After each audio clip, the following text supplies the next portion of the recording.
Channel. তো আমার চ্যানেলে আজকে আবারও চলে এসেছে একটা নতুন ভিডিও।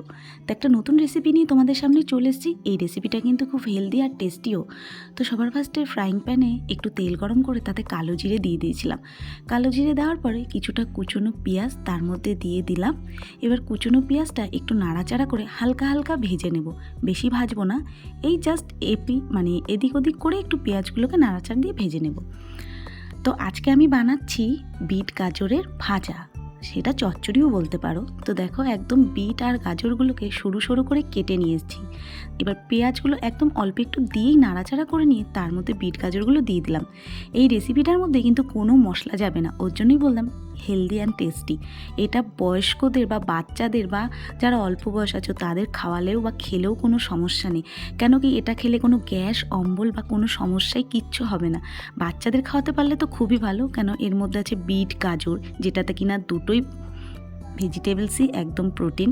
তো বিট খেলে হয় রক্ত, আর গাজর খেলে তো জানোই চোখের জ্যোতি বাড়ে, আরও নানান ধরনের বেনিফিটস আছে সবজিগুলোতে।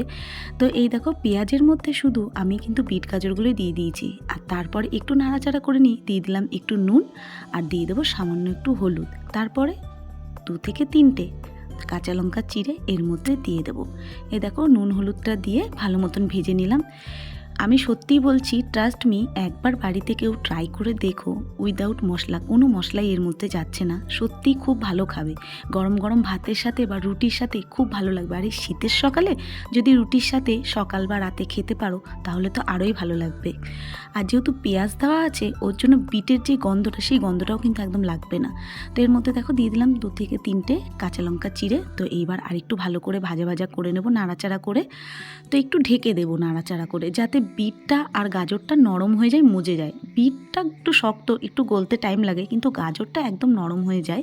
তো দেখো এই দেখো, আর বিট গাজর ভাজা যেই সব বাচ্চারা গাজর বা বিট পছন্দ করে না, এইভাবে দিলে তারাও কিন্তু খেয়ে নেবে, যেহেতু লাল লাল হয় কালারটা। আর বাচ্চাদের মধ্যে দেখবে একটা জিনিস আছে যেটা কিনা কালারটা খুব ওদের মাইন্ডটা কাজ করে, যে না ভাতটা কালার হবে, ভালো লাগবে খেতে। তো আমি কিন্তু একটু ঢাকা দিয়ে রেখেছিলাম, তাতে দেখলাম একটু নরম নরম হয়ে গেছে। তো ঢাকা খুলে আরেকটু নাড়াচাড়া করে দিলাম। তো নাড়াচাড়া করে দিয়ে আমি দেখে নিলাম এই খুন্তিটা দিয়ে, কোনা দিয়ে, যে বিট আর গাজরটা নরম হয়েছে নাকি। তো দেখলাম হ্যাঁ ভালো মতো নরম হয়ে গেছে। তো একটু ভাজা ভাজা করে নিয়ে নামিয়ে নিলাম। আজকে কিন্তু বিট গাজরের চচ্চড়ি বলো বা বিট গাজর ভাজা বলো, যেটাই বলো কিনা, একদম রেডি। আমার এই ভিডিওটা কিন্তু একদম শর্ট, তো কাইন্ডলি একটু ফুল ভিডিওটা ওয়াচ করো। যদি ভালো লাগে লাইক শেয়ার কমেন্ট করো।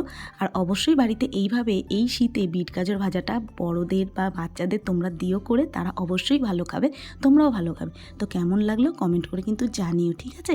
তো চলো আজকের মতন টাটা, আসবো নেক্সট একটা অন্য সময় একটা সুন্দর রেসিপি বা ভালো ভিডিও নিয়ে। আর যারা আমার ভিডিও দেখছো এখনও আমার চ্যানেলটিকে সাবস্ক্রাইব করোনি, তাদেরকে বলছি প্লিজ আমার চ্যানেলটিকে সাবস্ক্রাইব করে দিই, পাশে থাকা বেল আইকনটিকে ক্লিক করে রেখো।